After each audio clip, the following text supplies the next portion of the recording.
Hello, my name is Kelly Bluen. I am a certified Zentangle teacher. Welcome to the January challenge, A Fragment of Your Imagination.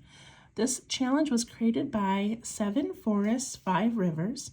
You can find them on Facebook at 7F5R Challenge.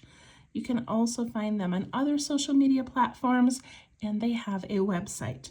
I encourage you to visit them at one of those places and print out their beautiful packet that explains the challenge, explains what fragments and reticula are, and it has all 31 suggested prompts. Okay, so today is January 9th, so we are down here back to a square grid. Forgot my pen. All right, got my pen, my pencil for shading, and a little blending tool. And today's, let's see what it is. Today's challenge is playing with various C shapes and an eye, you create partial. Is it a flower or a piece of cake? Or use your imagination.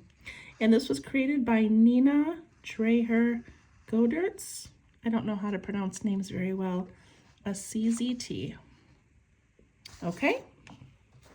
All right, let's try this one. I'm excited. All right, so I'm going to go ahead and start with my pen. If you would like to start with pencil, you may. I'm going to zoom in a little bit so we can see this better. Okay, that's pretty good. All right, so we're going to begin, and adjust it on its own.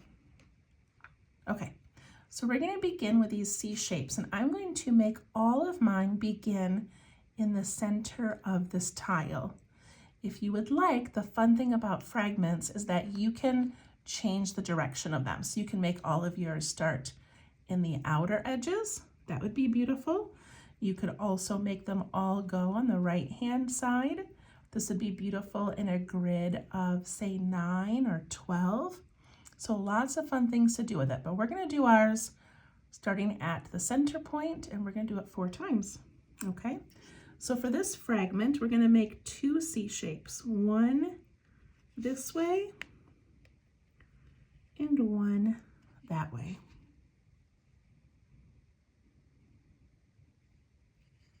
So right to the center.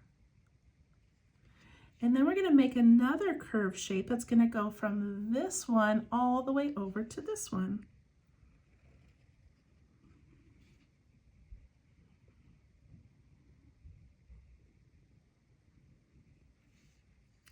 Then we're going to make a straight line, and I'm going to imagine it like coming down from this corner, but not inking in right there.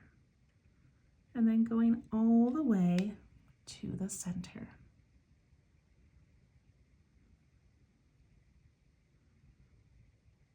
And then the last detail that I think makes this look so elegant is 2 sets of bumps. So we're going to go bump down, and then over, bump down, and then over. And that's it. That is the fragment. Would that be fun to play with in a variety of ways? Okay, so now we're going to do the same fragment in this one, but we're going to begin in this corner. So we need a curved shape here and a curved shape over here. 1, 2. And then we're going to put a curve that connects the 2 of those.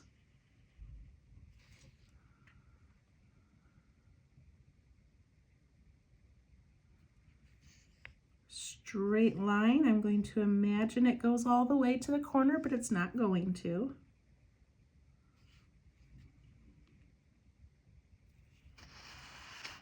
And then we're going to do those little bumps. The first bump just kind of bumps down, and then across, down, and then across. As you can see, when you put these fragments together, they make some pretty cool things. So I love how this is turning into something completely different. All right, I'm going to go ahead and work upside down, but you can turn your paper if that's easier for you. So I'm starting in the center again. need a curve this way, a curve that way. And then we connect these two with a larger curve.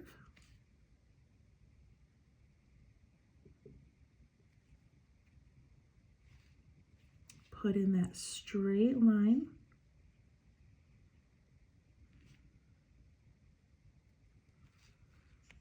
Then we bump down and across, down and across.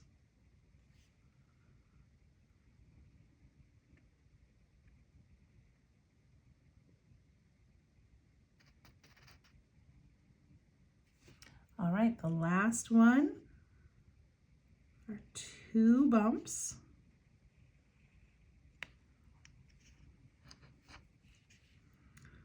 Our large curve connecting those.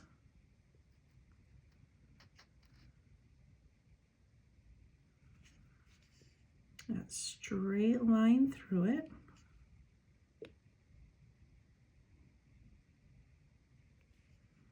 From the top of that line, we bump down and out, down and out.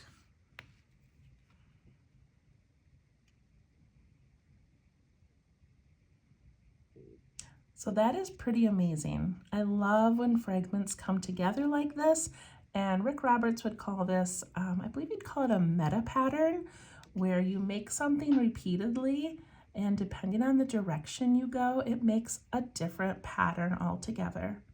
So if someone were to say, how did you draw this? They would probably imagine you drawing a circle and then some lines. And I love that we got to it just using this little square fragment and repeating it. Isn't that cool? Okay, so that is the end of the fragment, but of course you are welcome to enhance it, change it, add to it. So let's do a little bit more to it. I'm going to double this line. So I'm going to add an aura, but just from one line to the next. And I'm going to add an aura this way. Again, this is not part of the fragment. I'm just adding to it.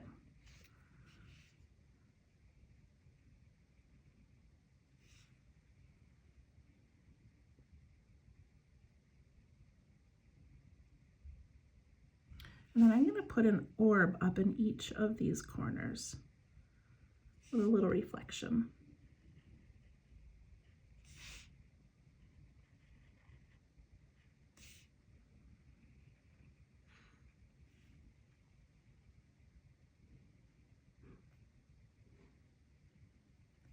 And then I'm going to do a little bit of shading. But one thing that would be really fun, I think, is to put in the striping like up here in this extra area. Should I do that? I'm going to do that just because I feel like this needs some texture.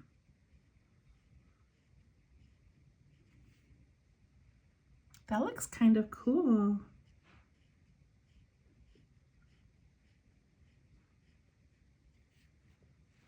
Again, this is not part of the fragment. This is just the extra stuff.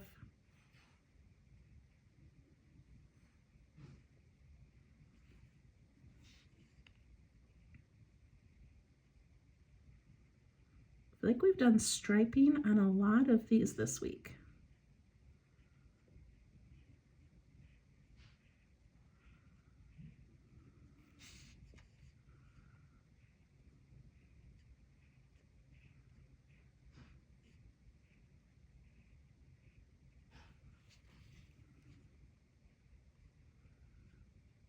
Often if I'm filling in a space, I start in the center, just so that I know my lines are going the same direction. So like I put a line in the center, and then I go on both sides of it.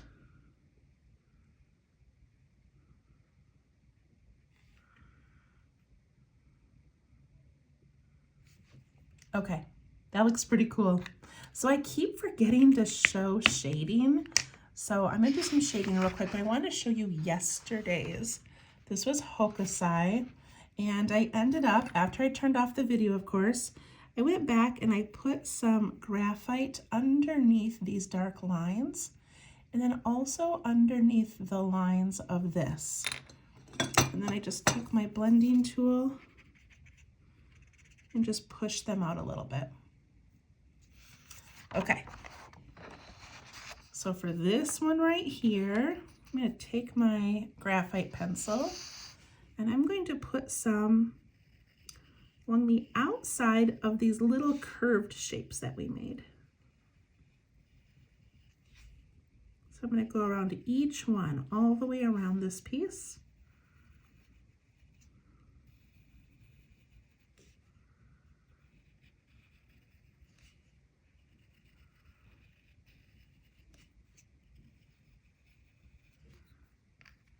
And then I'm going to take my blending tool and push that out just the slightest.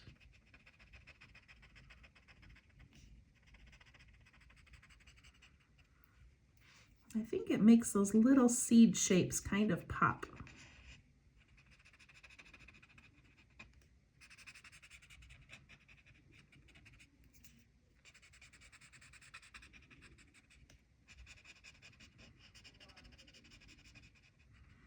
I love that this grid started as squares and now it has turned into something completely different. All right, I'm going to do a little bit more shading. I'm going to go along the inside edge of this whole circle, which was just these 4 curves that we made.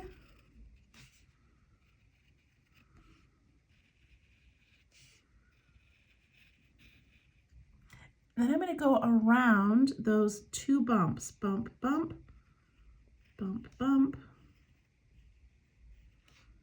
I'm putting my pencil right up against that line.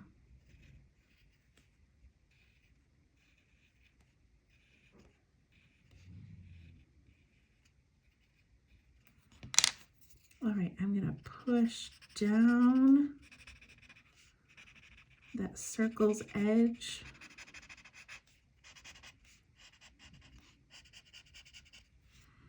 I'm just going to soften the areas around those bumps.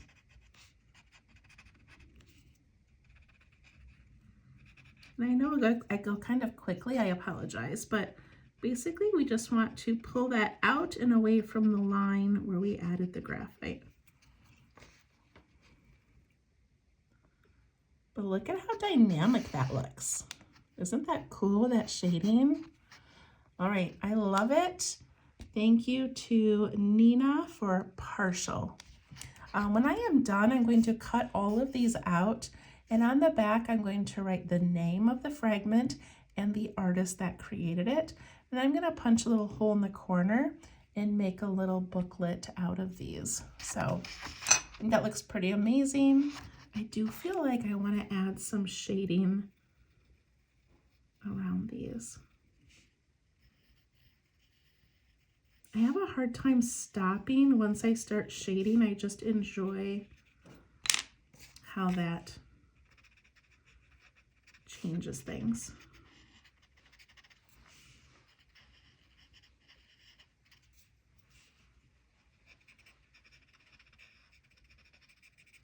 Okay, now I'll be done. It looks great. We'll see you tomorrow for January 10th. Thank you so much. Bye-bye.